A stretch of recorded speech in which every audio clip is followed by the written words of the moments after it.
I'm not gonna use the mic. I think I can talk loud enough and the mic will kind of be the backup. Is that okay? Yeah. All right, cool.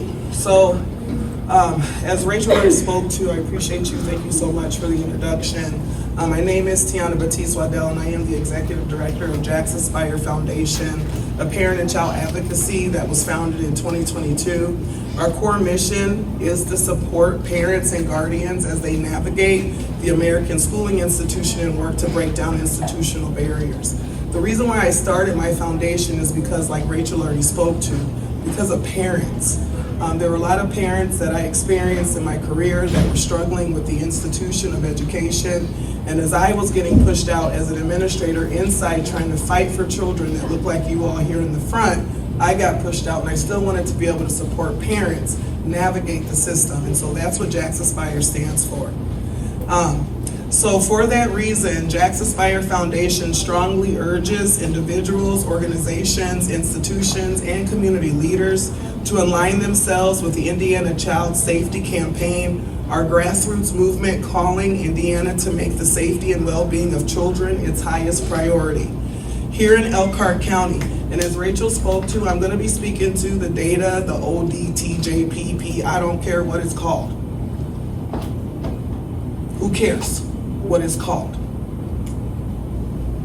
I'm going to be speaking to that data, and I'm also going to be speaking to the state data, and I'm just going to be speaking to just data overall because I'm an educator. My background is education. I've been in it for 30 years almost. So kind of I'm going to give us like a bird's eye view of what's going on with our youth. So here in Elkhart County, 7 public school corporations, private schools, and charter schools collectively serve thousands of children and families. With that responsibility comes tremendous influence. So we're talking specifically about ECS, and the experience that many of us are having with ECS. But remember, this entire county serves students in varying forms. There's lots of different schools here in the school system that are responsible for that data that's in that report that you can scan. Here in Elkhart, again, like I said, there's several different types of school systems with tremendous influence. And the one thing that we have to remember as you all and we all begin to community organize is where the power actually, where it resides. A lot of time, there's a lot of myths on Facebook, people are talking about it in the media, and they place power in places where really that's not where the power is to make a difference. Okay, and so as we continue to organize around this work to get safety for the children, we have to remember that the power lies in the institutions that we're trying to uphold. And there's actually research out there that proves this to be true. There's a researcher, his name is John Hattie, and his work is basically around what happens inside schools matter. And he can support that the decisions educators and school leaders make every day, including instructional practices, expectations, a lot of stuff that we're talking about today is relational, school climate, and responses to what happens to students and their behavior. And that responses to student behavior shows up in that report. What's it called? OD what? What's it called? Say it again. Okay, so when you look at it later, these things that are happening in that report, most of that power resides in the institution, not at home in my house, I'm on my couch, right? I'm a parent, but for some reason the myth is that parents are the problem. No, the research shows that the power is in the institution. So as I continue, there's a 2026 Indiana Kids Count data book that's also very, very significant to the ODJP report. And it emphasizes the importance of examining the intersectionalities of Indiana's youth population. Its disaggregated data draws attention to disproportionate and disparate. Those are 2 key words. Can you repeat it after me? Disproportionate. Disproportionate. And disparate. Disparate. Okay, disparity is say like you have 7 black children, but for some reason, when it comes to the suspensions, 40% of those suspensions go to all 7 of those kids. That's a disproportionality. That's a huge 7 from 40, and you got to play with data a little bit different than that, but it's still a disproportionality.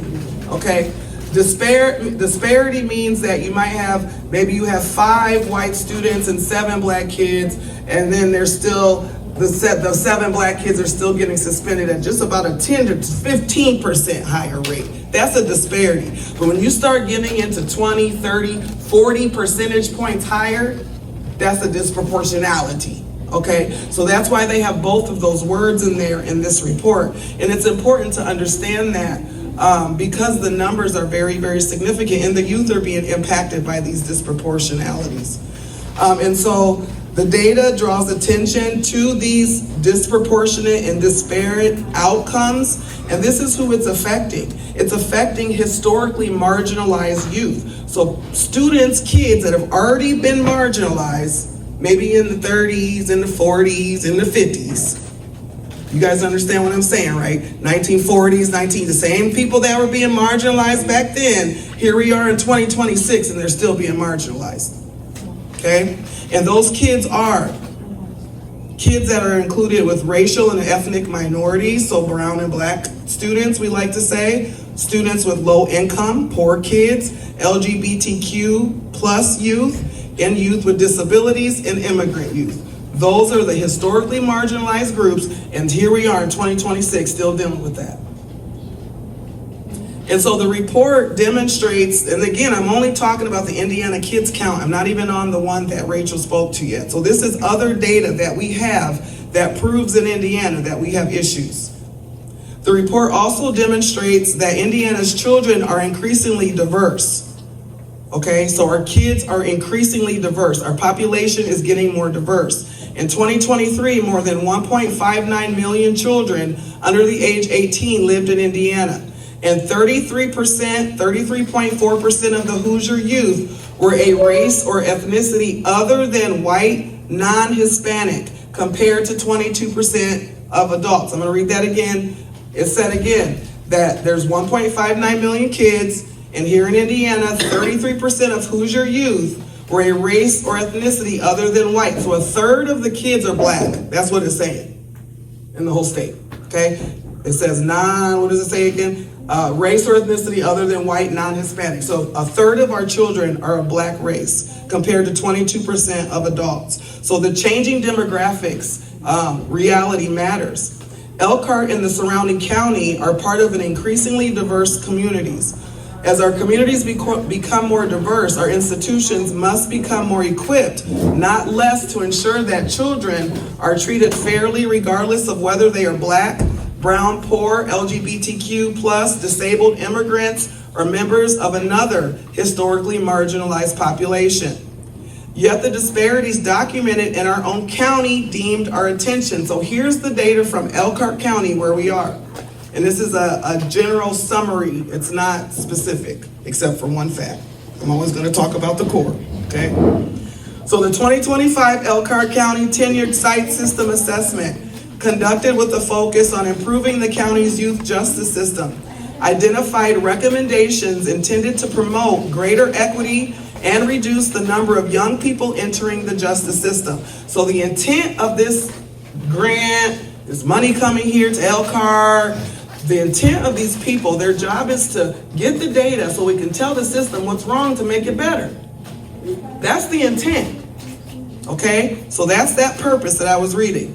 The assessment also identified significant concerns involving racial and ethnic disparities and the stewardship of agencies responsible for serving young people. So as they did the data, they did the studies, they got the recommendations, again, they noticed that there were significant concerns across racial and ethnic disparities. So they looked at like 4 or 5 different areas, and in every area, race and ethnicity came up. And then also what came up was the lack of moral stewardship. You guys know what a boat is, right? A yacht. I love yachts. The ones in Chicago, going through the city, I think they're so cool. And every time I hear the word stewardship, I think of a person stewarding the boat. That's what I always go back to in my head. I don't know why. But these people that are stewarding this boat, they're running into those buildings in Chicago. Do you understand? That's how messed up our education system is. They're not stewarding and staying off of the side of the buildings, right? Their stewardship is off. And so again, that's what they found in this report. One of the participants reportedly observed that the same data was repeatedly being presented at meetings. So these are people telling their stories, their testimonies in this report.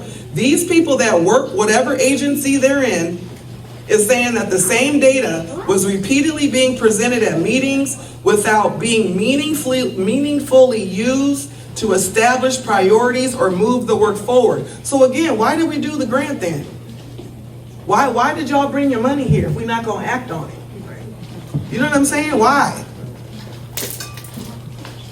Even more troubling, stakeholders reportedly expressed, and this is somebody else, a stakeholder. So this is somebody in Elkhart.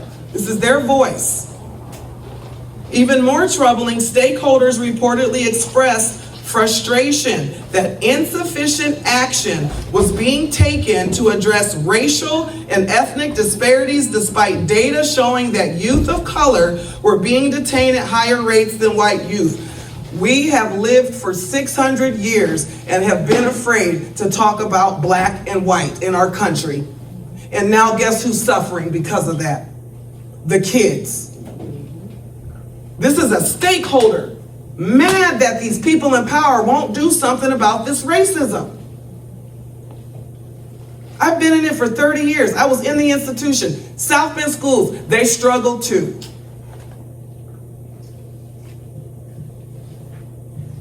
And this is where the numbers become impossible to ignore. According to the assessment, I'm still in that same report that you have access to.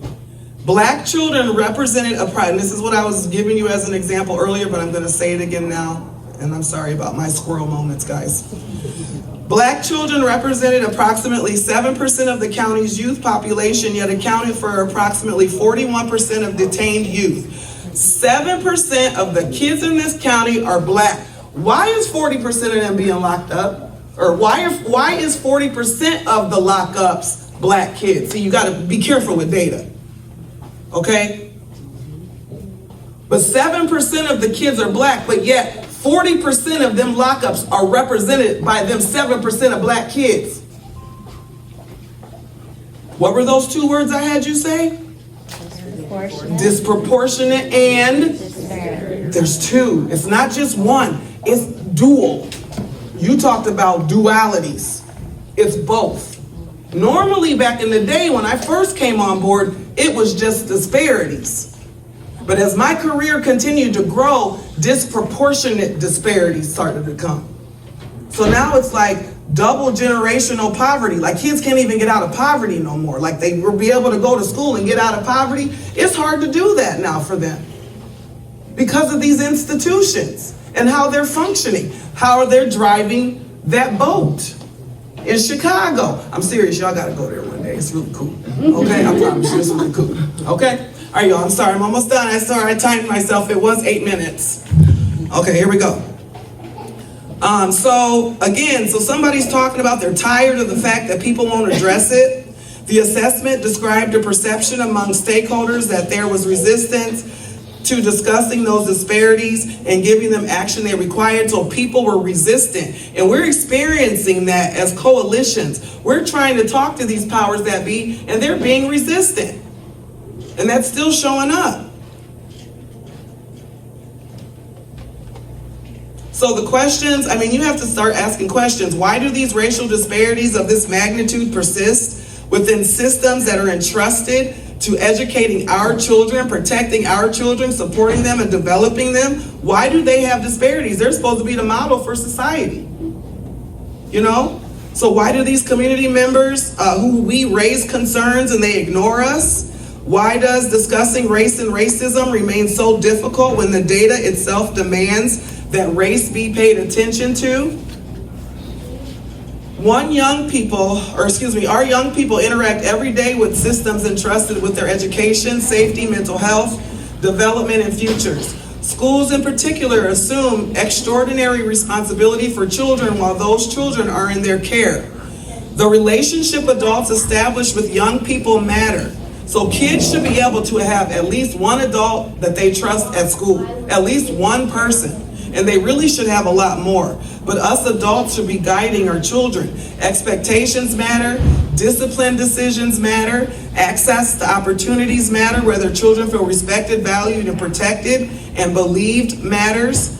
And when dysfunction and unresolved bias, historical bias lives, that's what's happening right now. The same bias that our country was founded on, it is still living today, and it's showing up in our schools. And inequitable practices exist among adults and institutions. Children can ultimately experience the consequences, and that's what's happening. So what have I done as the executive director, as an advocate for families within Elkhart schools? This is what I've done over the last, now it's 8 months, and I'm not getting a response. I have personally attempted to collaborate with district leaders regarding the racial disparities and concerns affecting Black children and their peers. I initially communicated these concerns to former Superintendent Larry Huff. This was last, December, January. And more recently, I raised the concerns to the new superintendent since she got there. The second week, I was in her email box. And it took her 4 months to write me back. Why? Why are we allowing that to happen? That's unacceptable. They're not following their own board ethics. So this can't happen. The time is now to have courage, transparency, and the time has come for institutions, and this is really the core. And I'm probably the only person talking about the core right now, probably across the whole region. But it's time that we examine our own practices, relationships, policies, disciplinary systems, cultures, and outcomes. And the time has come to address racial bias directly when the evidence demonstrates the disparities. When you go home and look at that, you're going to read people talk about race. When you go to the IYI, Indiana Youth Institute, talk about race. If you do your own FOIA request on the district and ask for the data, you're going to see race is always an issue. So Black children are not a statistic. Brown children are not a statistic. Children with disabilities are not statistics. Poor kids should not be statistics. Immigrant children should not be statistics. They are children. They deserve institutions willing to examine themselves with the same level of accountability. I bet they hold you accountable, don't they? If you get out of your scene class, what's gonna happen? You're gonna get in trouble, right? So it's something simple. But we can't hold institutions accountable. They need to be held accountable too, to the rules. And this is how I'm gonna end. Black is the core. It's always been the core. Okay, it's always been the core of everything that we're dealing with in this latter day of the Civil War and the Industrial Revolution that we're all in right now. Okay, that's deep what I just said. But Black itself is a color containing extraordinary depth and complexity. It can represent power, excellent elegance, sophistication, formality, grief, mystery, rebellion, fear, resilience, and strength. It is not one thing, and neither are Black children. Our children carry the full spectrum of humanity within them, and they deserve systems capable of seeing that humanity. Until we have the courage to confront race and racism, where the data demonstrates, and I want to pause because I knew Takesha too, and I knew her son, that was one of my students, and actually my first student that I lost to gun violence. And since his passing, I've lost another probably 30 in my career. I've lost a lot of kids in my career. But Takesha spoke to the truth that I'm speaking to right now. I did a podcast with her on my platform. She was episode number 6 or 7. And at the very end of her episode, she talks about this core, Blackness, and how institutions just don't see us. And I want to remind everybody in this room that all colors come from Black. So when you address the core, you all too will benefit from that. It's not we gonna leave you out. You ain't never been left out. But we got to get to the core. Our country is going, the whole world is going to perish. Scientists are saying that. That is not my opinion. So she spoke to this on my podcast. Until we have the courage to confront race and racism, where the data demonstrates disparities, and until institutional leaders are willing to examine how bias may influence school culture, relationships, discipline, access, opportunity, and achievement, we should not expect different outcomes. If we don't ever address racism, y'all just keep going. Just go on and do it. Go book your next vacation, enjoy your life. Because it ain't gonna change. It's not going to change. The reports have documented the disparities. The community has raised the concerns. The children are experiencing the outcomes. I got one more boy left in this institution. I can't wait till he gets out. Now the question is whether the adults and the institutions will, with the power to change these outcomes, will have the courage to act. Thank you guys so much. Thank you.